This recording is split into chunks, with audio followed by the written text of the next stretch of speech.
The rest of the news Tuesday. Good morning. This is Dan Earhart.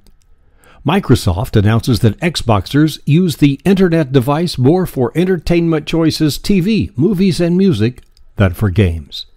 Is this the future of the company that brought us Windows?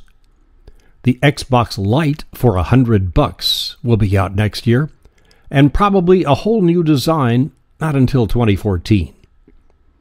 The new Jack Kerouac book is available now. It's an early novel written before On the Road. The Sea is My Brother, based on Kerouac's tours as a merchant seaman. The Sea is My Brother. It's the story of two sailors philosophizing over what's it all about during lonely hours out on the ocean while hauling war supplies from New York to Greenland during World War II. As to the current war in Afghanistan, which is now 3 times longer than was the Second World War for Americans, we're sick of it. 69% of us anyway say, let's go.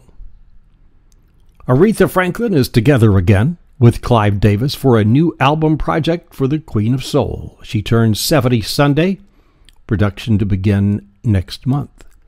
You have probably heard the horror stories about companies asking potential new hires for social networks' login info so as to sift through the real nitty-gritty of personal lives during that most vulnerable time of applying for a job. Well, now Facebook Chief Privacy Officer Aaron Egan says that you should just say no. You should never have to share your password with anyone, like AOL used to.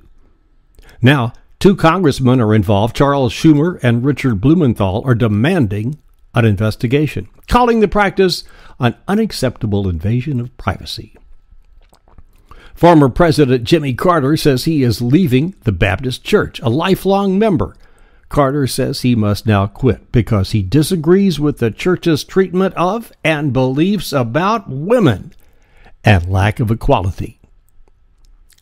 There's the 9 Supreme Court justices deciding the constitutionality of government-mandated health coverage, and there's the court of public opinion outside on the street, where both sides agree on one thing and one thing only. Healthcare costs too much. A Facebook meme today shows a doctor and a nurse saying, "I thought I wanted a career. Turns out all I really wanted was a paycheck." That's a little rough, but what's it all about?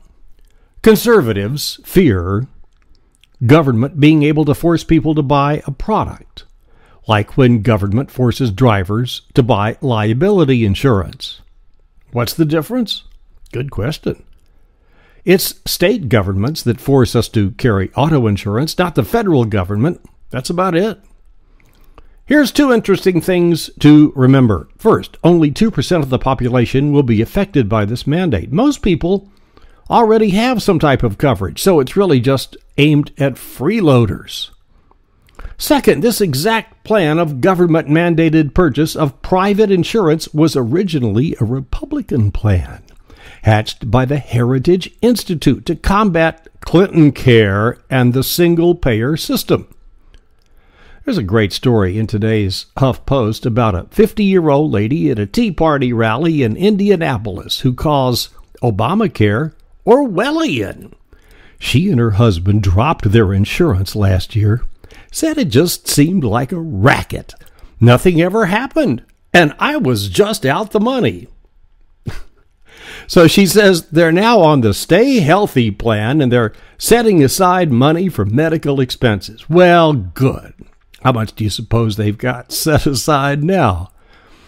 It's a good thing there's not a sign over hospital emergency room doors that reads, "Don't tread on me."